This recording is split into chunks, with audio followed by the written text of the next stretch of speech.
I haven't uploaded a cooking video in over 6 months. The last one was January 1st, and here it is July 10th. What can I say? I'm getting old. I'll be 72 in 18 days. I think it's 18 days. Happy birthday to me. What I want to do today is a recipe that I found in my Italian cookbook, one of them. This is The Fine Art of Italian Cooking by this guy. Giuliano Bugialli, if I'm pronouncing his name correctly. I doubt he's still around. This book was published in 1977. But it's Italian sausage bread. And I happen to like Italian sausages. I love Italian sausages. I make my own Italian sausages. So that's what I want to make today. Italian sausage bread. What I have here is are a pair of my homemade Italian sausages. You need about half a pound, 8 ounces. These are 4 ounces each, so these are the right size. You need about 225, 227 grams, and these are sweet Italian sausages. And the recipe says preferably made without fennel seeds. And these don't have fennel seeds in them because I use an extract to get that flavor, the fennel flavor that I like.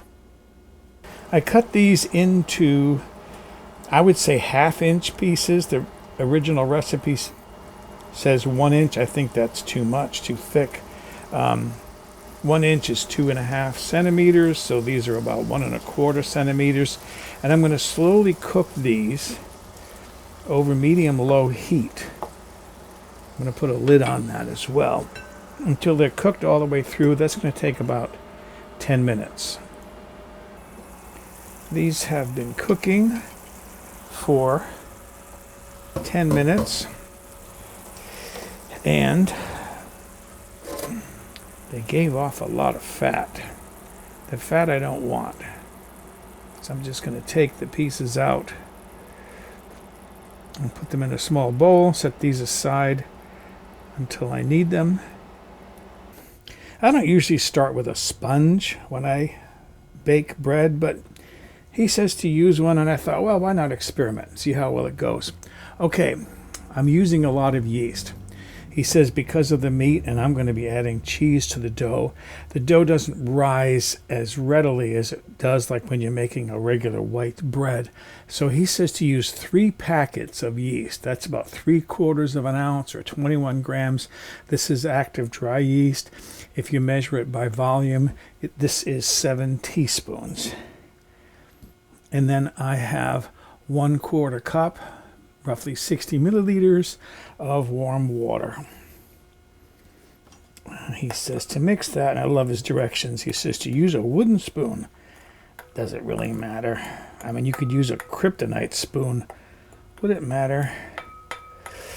Okay, get it all dissolved, mixed up. This is going to take a minute or two because I have some lumps in there, and I'm going to work those out. Okay, I have that pretty smooth now.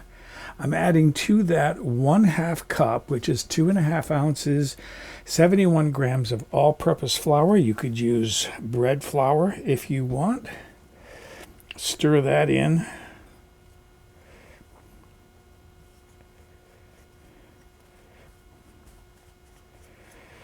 And that is supposed to blend in nicely, and you can see it doesn't. And that's what I don't like about these cookbook recipes. I think they think it's a great idea, but why isn't that going in? Okay, I've got to look up the book to see if I wrote something down wrong. I looked it up. That's right, but I'm going to add another 1/4 cup, another 60 milliliters of water, and work that in. And that's giving me what I was expecting to find. Just a wet, what do they call that, a slurry? A wet stuff like that. Okay. Again, I'm going to blend that flour in. It doesn't have to be absolutely smooth because this is going to go through a kneading process later on. I would say that's good enough. Then I'm going to cover this with plastic wrap and let it rise for 1 hour. If I can be permitted to be a little judgmental, just a tiny bit, a tad, this guy is an idiot. Okay, I like to say that anyone can have an opinion, but having an opinion doesn't make someone an authority. It only makes them opinionated. But I have made a lot of bread in my lifetime, hundreds of loaves. I used to make 2 loaves of bread every weekend, every other weekend, and I did it for years. That was the household bread. I know to get a nice dough, a nice bread, you need about what's called 65% hydration, somewhere around 65%, depending on whether you're making a ciabatta or bagels, whatever, up and down, but somewhere around 65. I looked at his hydration for his bread. It's about 35%. It's only halfway there. Okay, so much for this guy. When I write the recipe from my website, and that's a plane going overhead, I'm going to make these corrections. Okay, I have here 5 cups, 27.5 ounces, 780 grams of all-purpose flour. I do things by weight when I'm baking, so I try to weigh everything. Okay, and then I'm going to start off, and you're going to see how bad it is. I'm going to start off with 1 1/4 cups. This is about 300 milliliters of water. And then I'm going to add my sponge.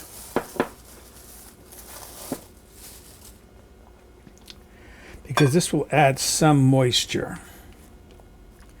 Look how nice that looks.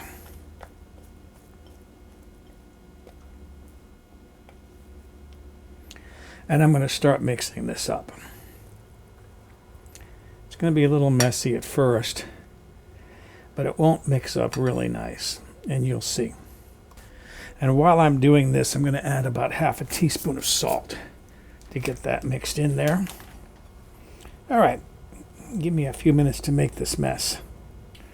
And as expected, I ended up with something that doesn't even remotely resemble a dough. I'm going to add another 200 grams of water. And in a minute, I'll give you the total. So here's the total amount of what I've got here. I've got 850 grams of flour, again doing things by weight, and then I have 620 grams of water. That gives me a hydration of a little better than 70%. By volume, the water is just over 2 cups, not counting the sponge that I added. Okay, what I'm going to do now, because this is kind of a sticky mass, I'm going to move this to my stand mixer so I can knead it.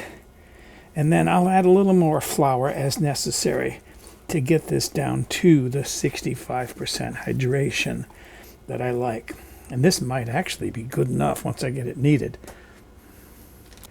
So I've got my stand mixer fitted with my dough hook. I'll start this kneading. I've got my extra flour here. I'll add it as I need it to get the right consistency that I like. So there's my dough now, and what I like to see is it's pulling away. You can see it's pulling away from the side of the bowl, but there is some sticking in the bottom. That to me is the ideal amount, and that's probably closer to 70% than it is to 65%. I did add 1/4 cup more of flour because it was too sticky when I first put it in the bowl. Finally ready to start forming my loaf. I'm going to dust the surface with some flour first.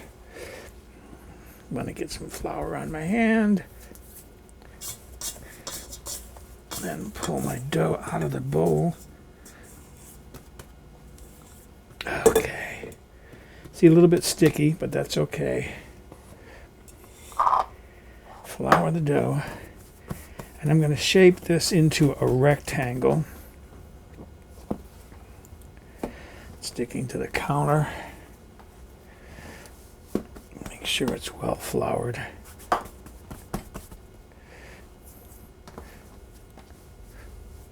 There we go.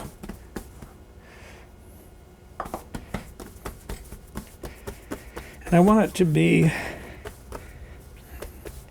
about the size, at least along one proportion, to my baking sheet. Here is my baking sheet. That looks good right there.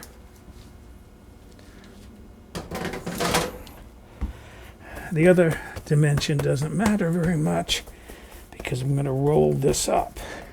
I just want this edge, the width, shall we say, to be about equivalent to my baking sheet. He says to use some fresh sage leaves, 5 or 6 of them,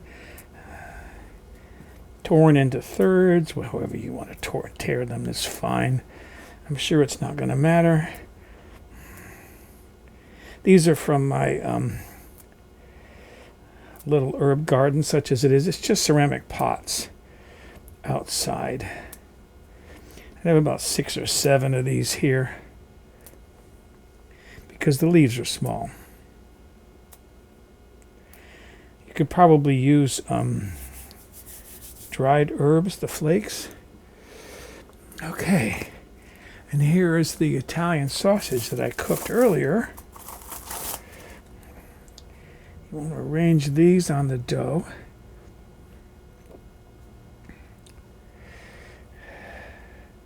You want to leave space around the edge for sealing.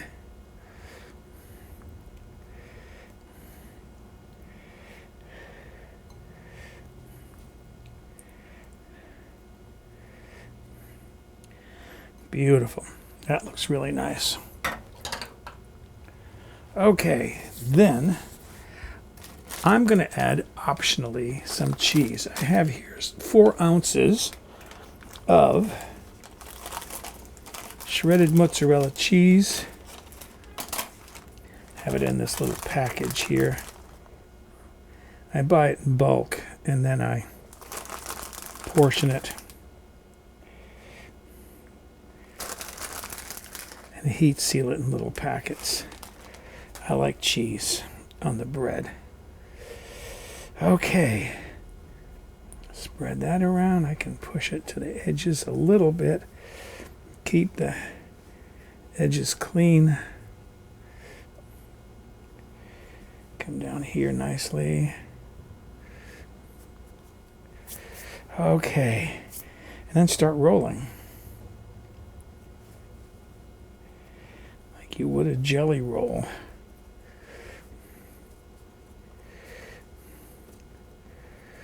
Get it kind of tight. And then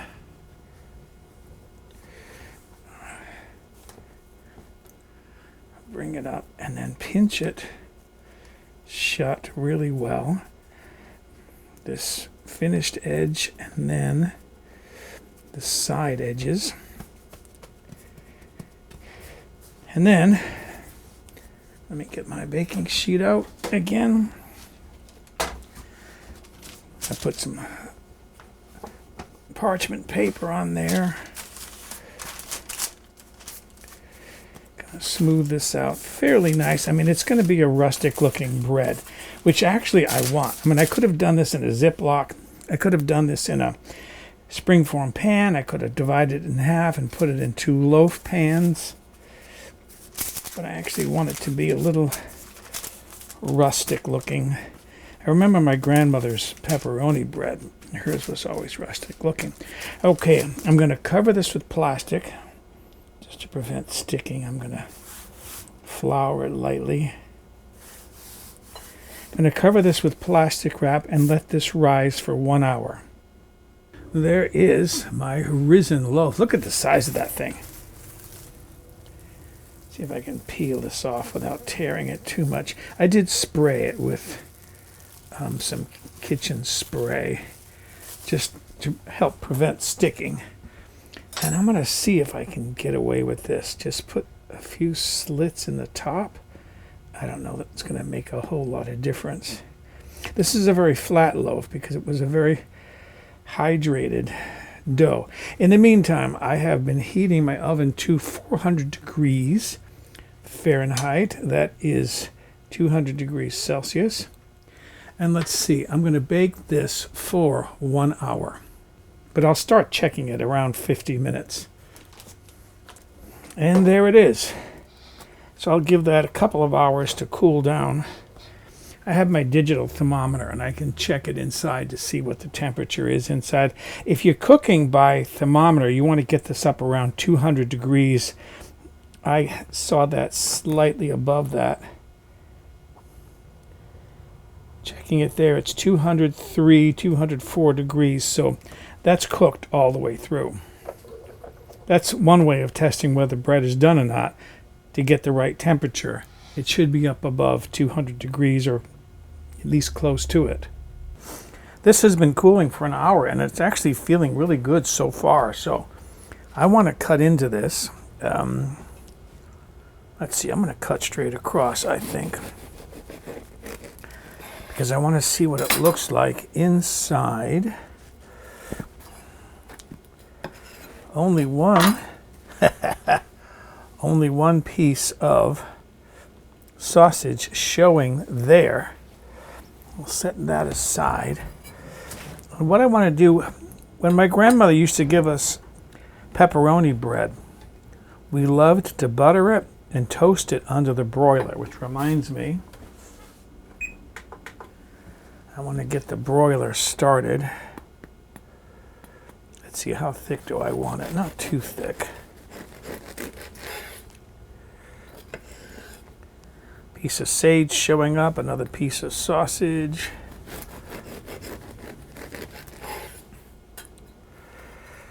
Okay. Nice crumb. I like the texture of the crumb. Put some butter on these pieces.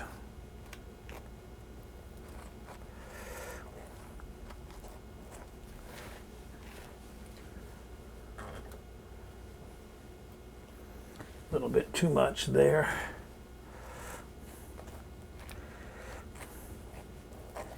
The butter's good, but I don't need that much. Okay. And then slide this aside. Put that aside. And I'm going to put a couple of slices here. So I've got 2 slices buttered on a small baking sheet. I'm going to place these under the broiler and keep an eye on them. Then see how good they taste toasted. So there they are, beautifully toasted out of the oven. This is my little pizza pan pliers. You can buy those on Amazon. They're really useful not only for pizza pans, but also when working with these baking sheets. I'm going to let these cool down a little bit and then I'll be able to taste it. Looks beautiful, but I've got to say, I think it's not going to be as delicious as my grandmother's pepperoni bread, which, by the way, I have a video and a recipe for pepperoni bread. I'll try to remember to put the links down below. But this should be good. Fresh baked bread.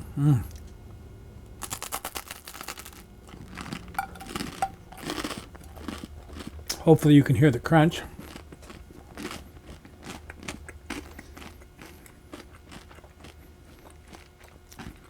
That's toasted nicely, but I want to get this bit that has a little piece of Italian sausage in it.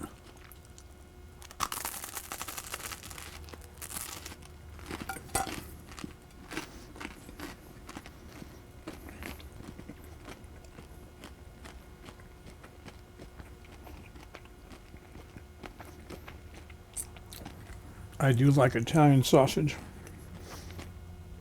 It's 4 o'clock in the afternoon, or almost, so excuse me, I'm going to go enjoy my late afternoon snack of Italian sausage bread.